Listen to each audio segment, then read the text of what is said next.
आकाशवाणी मुंबई केंद्र, माननीय पंतप्रधान श्री नरेंद्र मोदी यांनी मन की बात या कार्यक्रमातून देशवासियांशी साधलेल्या संवादाचा मराठी अनुवाद आता प्रसारित करत आहोत. ऐकूया तर, मन की बात. माझ्या प्रिय देशवासियांनो, मन की बात या कार्यक्रमात तुमचं स्वागत आहे आणि तुमचं अभिनंदनही करतो. सध्या संपूर्ण जगावर पॅरिस ऑलिम्पिक स्पर्धांची मोहिनी पसरलेली आहे. ऑलिम्पिक क्रीडा स्पर्धा आपल्या खेळाडूंना जागतिक पातळीवर तिरंगा फडकवण्याची संधी देतात. देशासाठी काहीतरी करून दाखवण्याची संधी देतात. तुम्ही सर्वांनी सुद्धा आपल्या खेळाडूंचा उत्साह वाढवा, भारताला पाठिंबा द्या. मित्रांनो, क्रीडा विश्वातील या ऑलिम्पिकपेक्षा वेगळं असलेलं गणिताच्या जगातील ऑलिम्पिक काही दिवसांपूर्वीच पार पडलं. आंतरराष्ट्रीय गणित ऑलिम्पियाड. या ऑलिम्पियाडमध्ये भारतातील विद्यार्थ्यांनी उत्तम कामगिरी करून दाखवली.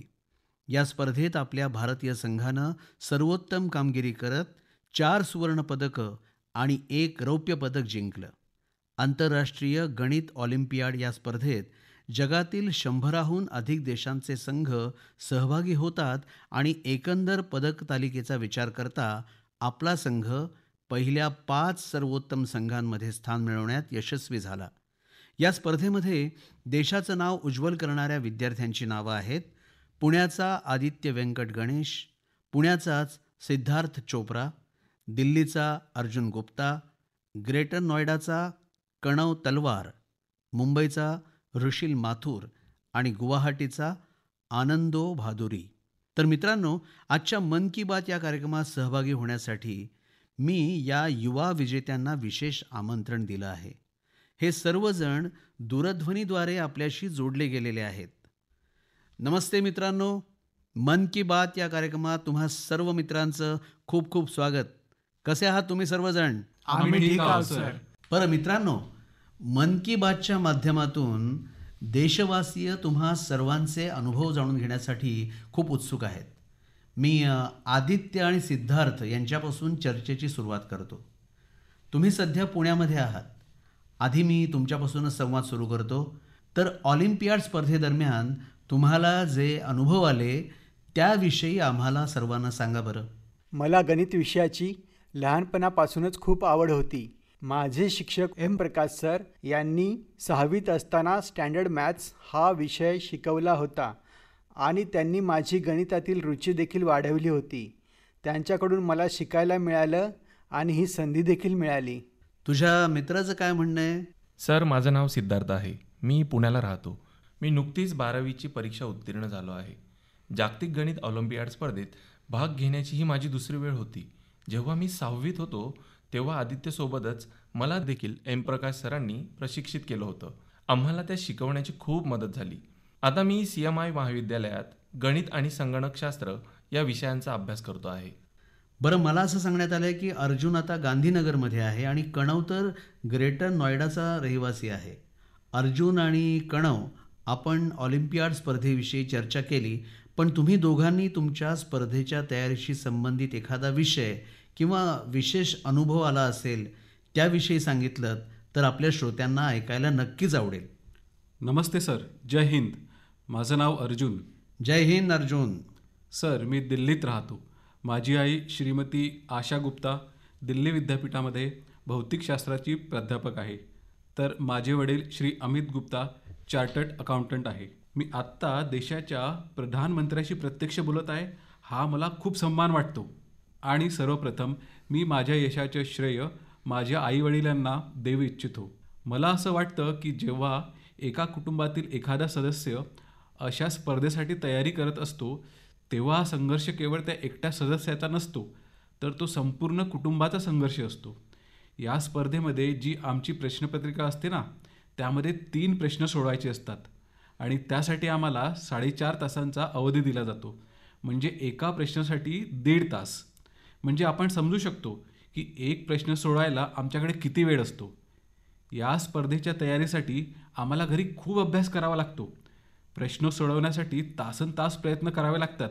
कधीकधी तर एक प्रश्न सोडवण्यासाठी संपूर्ण दिवस, कधी तर 3-3 दिवस देखील झगडावं लागतं. स्पर्धेच्या सरावासाठी आम्ही ऑनलाईन प्रश्न शोधतो. गेल्या वर्षीच्या प्रश्नपत्रिकेत आलेले प्रश्न सोडवण्याचा सराव करतो आणि अशाच पद्धतीनं आम्ही हळूहळू अभ्यासावर मेहनत घेत राहतो. त्यातून आम्हाला चांगला अनुभव मिळतो आणि सर्वात महत्त्वाचं म्हणजे आमची प्रश्न सोडवण्याची जी क्षमता असते ती वाढत जाते. आणि ही गोष्ट केवळ गणितातच नाही तर जीवनाच्या प्रत्येक क्षेत्रात उपयुक्त ठरते. वा.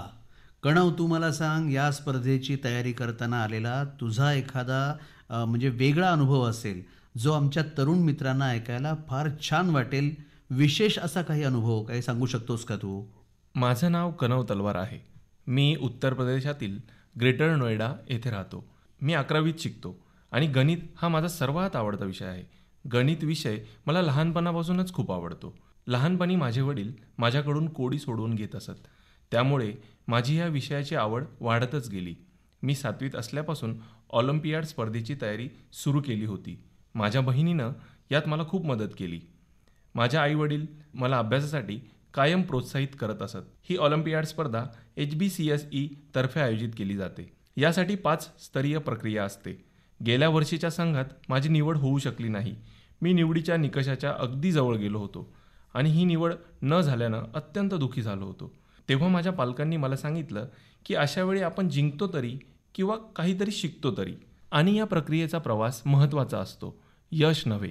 तेव्हा मी सर्वांना हेच सांगू इच्छितो की तुम्ही जे करत आहात ते आवडीनं करा आणि जे तुम्हाला आवडतं ते करत राहा. यशापेक्षा तिथे पोहोचण्याचा प्रवास महत्त्वाचा आहे आणि आपल्याला यश मिळेलच. आपण स्वतःच्या विषयाबाबत आवड निर्माण केली पाहिजे आणि या प्रवासाचा आनंद घेतला पाहिजे. तर कणव, तुला गणितात देखील रुची आहे आणि साहित्याची आवड असल्यासारखं तुझं बोलणं आहे. हो सर, मी लहानपणापासूनच वादविवाद स्पर्धा आणि वक्तृत्व स्पर्धा यात भाग घेत असे. चला, आता आपण आनंदोशी बातचीत करूया. आनंदो, तू आता गुवाहाटीमध्ये आहेस आणि तुझा मित्र ऋषील मुंबईत आहे. मला तुम्हा दोघांना एक प्रश्न विचारायचा आहे. बघा, मी परीक्षा पे चर्चा हा कार्यक्रम करत असतो आणि परीक्षा पे चर्चा या कार्यक्रमाशिवाय इतर कार्यक्रमांमध्ये सुद्धा मी विद्यार्थ्यांशी संवाद साधत असतो. बऱ्याच विद्यार्थ्यांना गणित विषयाची इतकी भीती वाटते की नाव घेतलं तरी घाबरून जातात. तर तुम्ही मला सांगा, गणिताशी मैत्री कशी करावी? सर, माझं नाव ऋषील माथुर आहे. आपण जेव्हा लहान असतो आणि आपण पहिल्यांदाच बेरीज शिकतो तेव्हा आपल्याला हातचा धरायला सांगितलं जातं, पण कधीकधी आपल्याला हे कोणी सांगतच नाही की हातचा हा काय प्रकार असतो. जेव्हा आपण चक्रवाढ व्याज शिकतो तेव्हा हे कधीच विचारत नाही की चक्रवाढ व्याज काढण्याचं सूत्र आलं कुठून. मला असं वाटतं की गणित ही खरं तर विचार करण्याची आणि प्रश्न सोडवण्याची कला आहे आणि म्हणूनच मला असं वाटतं की गणितात आपण आणखी एका प्रश्नाची भर घातली पाहिजे की आपण हे का करत आहोत, हे असं का असतं. मला वाटतं की यामुळे विद्यार्थ्याची गणितातली रुची वाढू शकेल, कारण जेव्हा आपल्याला एखादी गोष्ट समजत नसते तेव्हा आपल्याला त्या गोष्टीची भीती वाटायला लागते.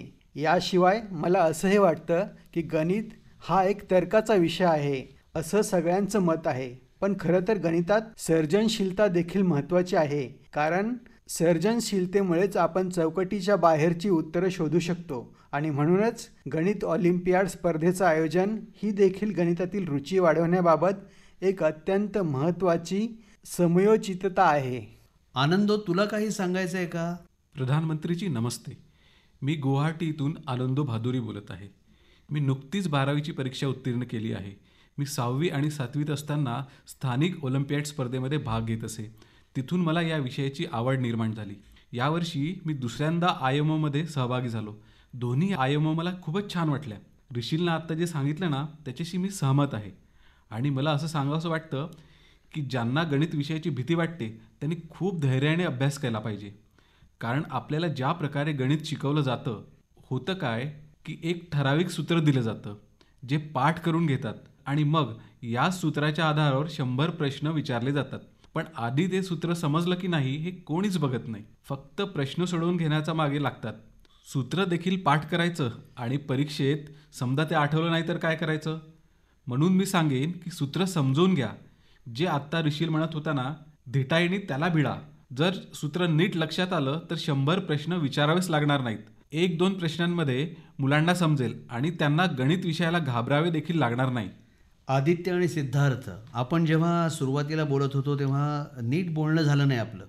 आता या सर्व मित्रांचं बोलणं ऐकून तुम्हाला नक्कीच वाटत असेल की तुम्हालाही काही सांगायचं आहे. तर तुम्ही तुमचे अनुभव अधिक चांगल्या प्रकारे सांगू शकता का? या स्पर्धेत अनेक देशांशी संवाद साधायला मिळाला. खूप वेगवेगळ्या संस्कृती होत्या, परदेशातील विद्यार्थी होते, त्यांच्याशी चर्चा करता आली. खूप प्रसिद्ध गणितज्ञ उपस्थित होते, त्यांना भेटायला मिळालं. आदित्य, तू बोल. स्पर्धेचा अनुभव खूप छान होता. आम्हाला बाथ शहर फिरवून दाखवण्यात आलं.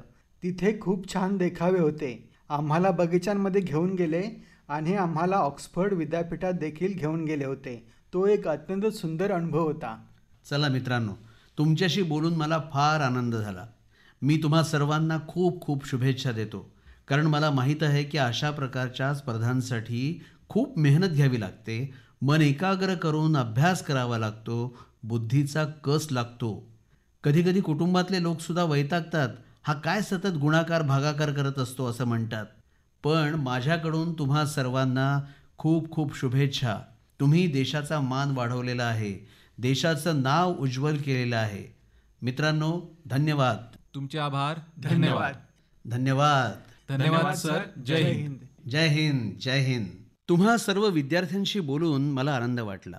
मन की बात कार्यक्रमात सहभागी झाल्याबद्दल तुम्हा सर्वांचे खूप खूप आभार. गणित विषयातील या युवा महारथींचे विचार ऐकल्यानंतर इतर युवकांना सुद्धा गणित विषयातून आनंद घेण्याची प्रेरणा नक्कीच मिळेल. माझ्या प्रिय देशवासियांनो, आता मी मन की बात कार्यक्रमात अशा विषयावर बोलू इच्छितो जे ऐकून प्रत्येक भारतवासियाची मान अभिमानानं ताठ होईल. मात्र ही गोष्ट सांगण्यापूर्वी मी तुम्हाला एक प्रश्न विचारू इच्छितो. तुम्ही कधी चराईदेव मैदाम हे नाव ऐकलं आहे का? जर ऐकलं नसेल तर आता हे नाव वारंवार तुमच्या कानावर पडणार आहे आणि तुम्ही देखील हे नाव इतरांना सांगणार आहात. आसाम राज्यातील चराईदेव मैदामचा आता युनेस्कोच्या जागतिक वारसा स्थळांमध्ये समावेश झाला आहे. या यादीमध्ये समावेश होणारं भारतातलं हे 43वं स्थळ असलं तरी ईशान्य भारतातलं हे पहिलंच स्थळ आहे. मित्रांनो, हा प्रश्न तुमच्या मनात नक्कीच येत असेल की चराईदेव मैदाम म्हणजे काय आणि ते इतकं विशेष का आहे? चराईदेव म्हणजे shining city on the hills, म्हणजेच टेकड्यांवर चमकणारं शहर. अहोम वंशाची ही पहिली राजधानी होती. अहोम घराण्यातील लोक परंपरेनं त्यांच्या पूर्वजांचे मृतदेह आणि त्यांच्या मौल्यवान वस्तू मैदाममध्ये ठेवतात. मैदाम ही एक ढिगासारखी रचना आहे जी वर मातीनं झाकलेली आहे आणि खाली एक किंवा अधिक खोल्या आहेत. ही मैदाम अहोम राज्याच्या दिवंगत राजे आणि प्रतिष्ठित लोकांसाठी आदराचं प्रतीक आहे. आपल्या पूर्वजांबद्दल आदर दाखवण्याची ही पद्धत अतिशय अनोखी आहे. या ठिकाणी सामुदायिक पूजाही होत असे. मित्रांनो, अहोम साम्राज्याबद्दल इतर माहिती तुम्हाला आणखी आश्चर्यचकित करेल. 13व्या शतकापासून सुरू झालेलं हे साम्राज्य 19व्या शतकाच्या सुरुवातीपर्यंत टिकलं. एवढ्या मोठ्या कालावधीसाठी साम्राज्य टिकून राहणं ही मोठी गोष्ट आहे. कदाचित अहोम साम्राज्याची तत्त्व आणि श्रद्धा इतकी मजबूत होती की त्यांनी ही राजवट इतके दिवस टिकवली. मला आठवतं की यावर्षी 9 मार्च रोजी मला महान अहोम योद्धा लसित बोरफुकन यांच्या सर्वात उंच पुतळ्याचं अनावरण करण्याचा बहुमान मिळाला, जो अदम्य धैर्य आणि शौर्याचं प्रतीक आहे. या कार्यक्रमादरम्यान अहोम समाजाच्या आध्यात्मिक परंपरेचं पालन करताना मला एक वेगळा अनुभव आला. लसित मैदाम इथं अहोम समाजाच्या पूर्वजांना आदरांजली वाहण्याचा बहुमान मिळणं ही माझ्यासाठी खूप मोठी गोष्ट आहे. आता चराईदेव मैदाम हे जागतिक वारसा स्थळ बनलं म्हणजे इथे अधिक पर्यटक येतील. तुम्ही देखील तुमच्या भविष्यातील पर्यटनाच्या योजनांमध्ये या स्थळाचा समावेश नक्कीच करा. मित्रांनो, आपल्या संस्कृतीचा अभिमान बाळगूनच देश पुढे जाऊ शकतो. भारतातही असे अनेक प्रयत्न सुरू आहेत. असाच एक प्रयत्न आहे प्रोजेक्ट परी. आता परी हा शब्द ऐकून तुम्ही गोंधळून जाऊ नका. ही परी स्वर्गीय कल्पनेशी जोडलेली नसून पृथ्वीला स्वर्ग बनवत आहे. परी म्हणजे पब्लिक आर्ट ऑफ इंडिया. सार्वजनिक कला लोकप्रिय करण्यासाठी उदयोन्मुख कलाकारांना एका व्यासपीठावर आणण्यासाठी प्रकल्प परी हे एक प्रमुख माध्यम बनत आहे. तुम्ही बघितलं असेल, रस्त्याच्या कडेला, भिंतींवर आणि भुयारी मार्गांमध्ये खूप सुंदर चित्र दिसतात. ही चित्र आणि या कलाकृती त्याच कलाकारांनी बनवलेल्या आहेत जे परीशी संबंधित आहेत. त्यामुळे आपल्या सार्वजनिक ठिकाणांचं सौंदर्य तर वाढतंच, शिवाय आपली संस्कृती अधिक लोकप्रिय होण्यास मदत होते. दिल्लीतील भारत मंडपमचंच उदाहरण घ्या. इथं तुम्हाला देशभरातील अप्रतिम कलाकृती पाहायला मिळतील.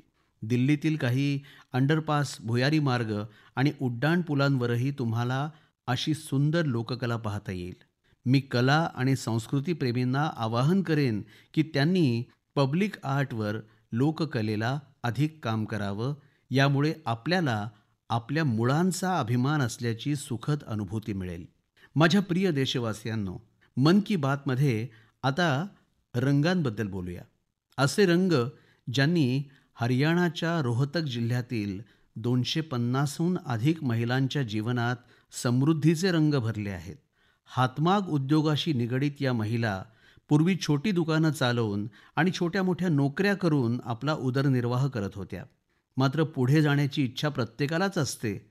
म्हणून त्यांनी उन्नती बचत गटामध्ये सामील होण्याचा निर्णय घेतला आणि या गटात सहभागी होऊन त्यांनी ब्लॉक प्रिंटिंग आणि डाईंगचं प्रशिक्षण घेतलं. कपड्यांवर रंगांची जादू पसरवणाऱ्या या महिला आज लाखो रुपये कमवत आहेत. त्यांनी बनवलेल्या बेड कव्हर्स, चादरी, साड्या आणि दुपट्ट्यांना बाजारात मोठी मागणी आहे. मित्रांनो, रोहतकमधील या महिलांप्रमाणेच देशाच्या विविध भागांतील कारागीर हातमाग लोकप्रिय करण्यात सध्या व्यग्र आहेत. ओदिसाची संबलपुरी साडी असो, मध्य प्रदेशची माहेश्वरी साडी असो, महाराष्ट्राची पैठणी असो किंवा विदर्भाची हँडब्लॉक प्रिंट असो, हिमाचलच्या भुट्टिकोची शाल आणि लोकरीचे कपडे असोत किंवा जम्मू काश्मीरच्या कानी शाल असोत, देशाच्या कानाकोपऱ्यात हातमाग कारागिरांचं काम दिसून येतं. आणि तुम्हाला माहीत असेलच की काही दिवसांनी 7 ऑगस्टला आपण राष्ट्रीय हातमाग दिन साजरा करणार आहोत. हल्ली हातमागाच्या उत्पादनांनी ज्या प्रकारे लोकांच्या हृदयात स्थान निर्माण केलं आहे, ते खरोखरच खूप यशस्वी आणि जबरदस्त आहे. आता अनेक खाजगी कंपन्या AIच्या माध्यमातून हातमाग उत्पादनं आणि दीर्घकाळ टिकणाऱ्या फॅशनचा प्रचार करत आहेत.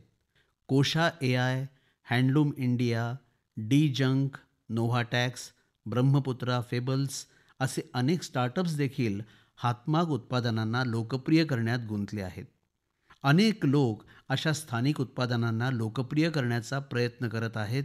हे पाहून मलाही आनंद झाला. तुम्ही तुमची स्थानिक उत्पादनं #MyProductMyPride या नावानं समाज माध्यमावर टाकू शकता. तुमचा हा छोटासा प्रयत्न अनेकांची आयुष्य बदलेल. मित्रांनो, हातमागाबरोबरच मला खादीबद्दलही बोलायला आवडेल. तुमच्यामध्ये असे बरेच लोक असतील ज्यांनी खादीची उत्पादनं यापूर्वी कधीही वापरलेली नाहीत, परंतु आज मोठ्या अभिमानानं ते खादी परिधान करतात. मला हे सांगायलाही आनंद होत आहे की खादी ग्रामोद्योगाची उलाढाल प्रथमच 1.5 लाख कोटी रुपयांच्या पुढे गेली आहे. कल्पना करा, 1.5 लाख कोटी रुपये. आणि खादीची विक्री किती वाढली आहे माहिती आहे का? 400%. खादी आणि हातमागाच्या या वाढत्या विक्रीमुळे मोठ्या प्रमाणात रोजगाराच्या संधी निर्माण होत आहेत.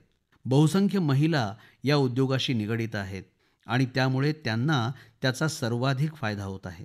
माझी तुम्हाला पुन्हा एक विनंती आहे, तुमच्याकडे वेगवेगळ्या प्रकारचे कपडे असलेच पाहिजेत आणि जर तुम्ही आत्तापर्यंत खादीचे कपडे घेतले नसतील तर या वर्षापासून सुरुवात करा. ऑगस्ट महिना आलेला आहे, स्वातंत्र्याचा महिना आहे, क्रांतीचा महिना आहे. यापेक्षा चांगली संधी कोणती असू शकते बरं खादी खरेदी करण्याची?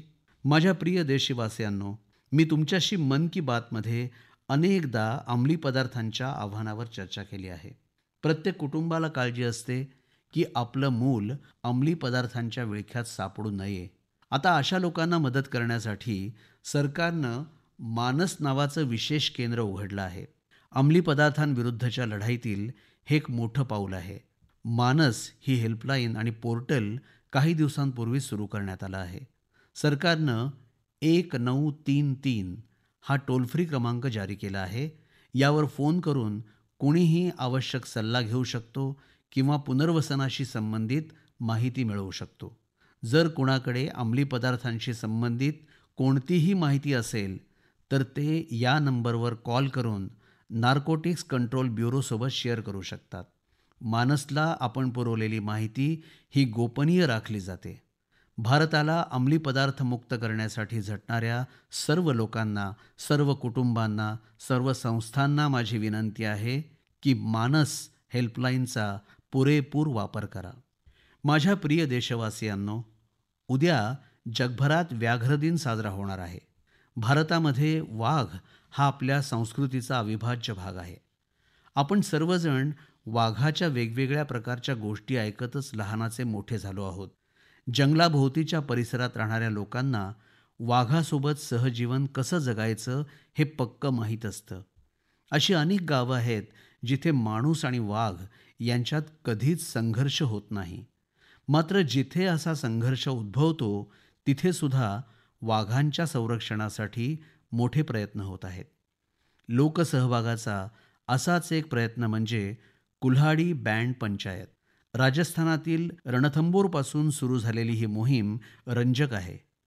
कुऱ्हाड घेऊन जंगलात जाणार नाही आणि झाडं तोडणार नाही अशी शपथ स्थानिक समाजानंच घेतली आहे.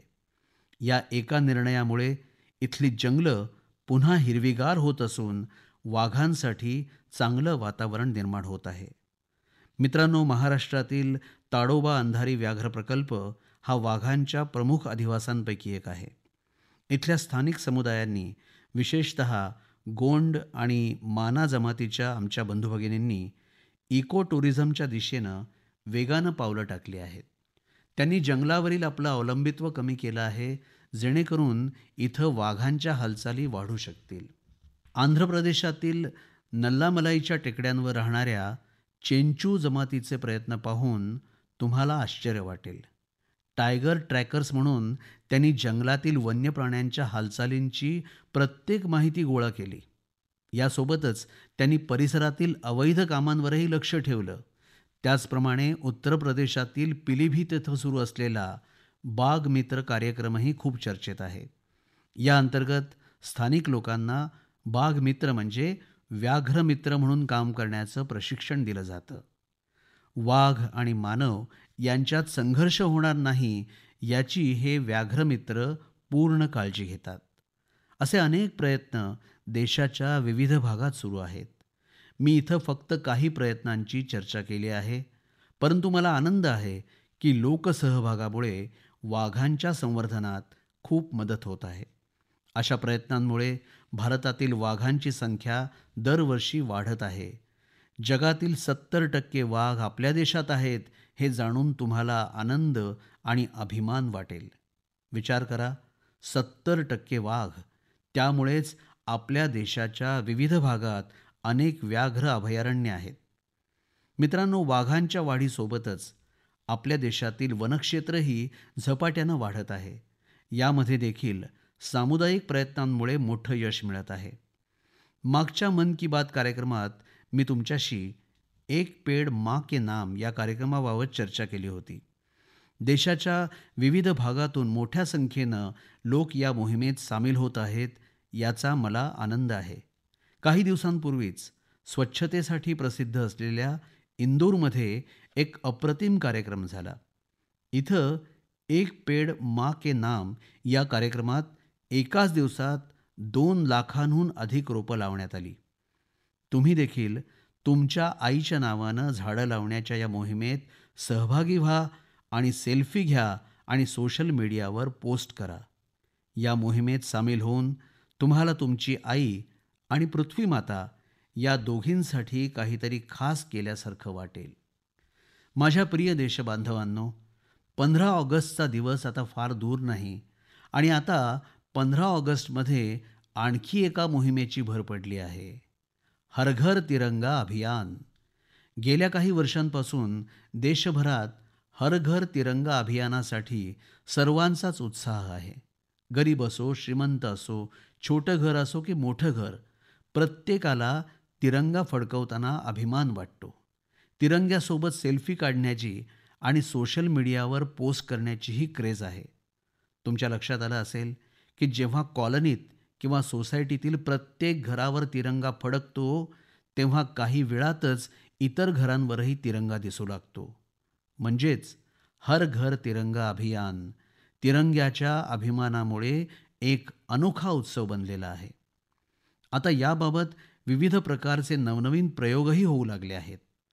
15 ऑगस्ट जसजसा जवळ येतो तसतशी घरं, कार्यालयं, गाड्यांमध्ये तिरंगा लावण्यासाठी विविध प्रकारची उत्पादनं दिसू लागतात. काही लोक तर तिरंगा त्यांच्या मित्रांना आणि शेजाऱ्यांना वाटतात सुद्धा. हा आनंद, हा तिरंग्याबद्दलचा उत्साह आपल्याला एकमेकांशी जोडतो आहे. मित्रांनो, पूर्वीप्रमाणे याही वर्षी तुम्ही हरघरतिरंगा.com यावर तुमचा तिरंग्यासोबतचा सेल्फी नक्कीच अपलोड कराल. आणि मला तुम्हाला आणखी एका गोष्टीची आठवण करून द्यायची आहे. दरवर्षी 15 ऑगस्ट पूर्वी तुम्ही मला तुमच्या अनेक सूचना पाठवता, तेव्हा यावर्षी देखील तुम्ही मला तुमच्या सूचना जरूर पाठवा. तुमच्या सूचना मायगव्ह किंवा नमो ॲपवर देखील आपण पाठवू शकता. 15 ऑगस्ट रोजीच्या माझ्या भाषणात मी शक्य तितक्या सूचना समाविष्ट करण्याचा प्रयत्न करेन. माझ्या प्रिय देशवासियांनो, मन की बातच्या या भागात तुमच्याशी संवाद साधून खूप आनंद झाला. पुढच्या वेळी आपण पुन्हा भेटूया देशाच्या नवीन कामगिरीसह आणि लोकसहभागासाठी नवीन प्रयत्नांसह. कृपया मन की बातसाठी आपल्या सूचना पाठवत रहा. येणाऱ्या काळात अनेक सणही येत आहेत. तुम्हाला सर्व सणांसाठी हार्दिक शुभेच्छा. कुटुंबासह सणांचा आनंद घ्या. देशासाठी सतत काहीतरी नवीन करण्याची ऊर्जा कायम ठेवा. खूप खूप धन्यवाद. नमस्कार. श्रोतेहो, आत्ताच आपण माननीय पंतप्रधान श्री नरेंद्र मोदी यांनी मन की बात या कार्यक्रमातून देशवासियांशी साधलेल्या संवादाचा मराठी अनुवाद ऐकलात. ही आकाशवाणी मुंबई केंद्राची निर्मिती होती.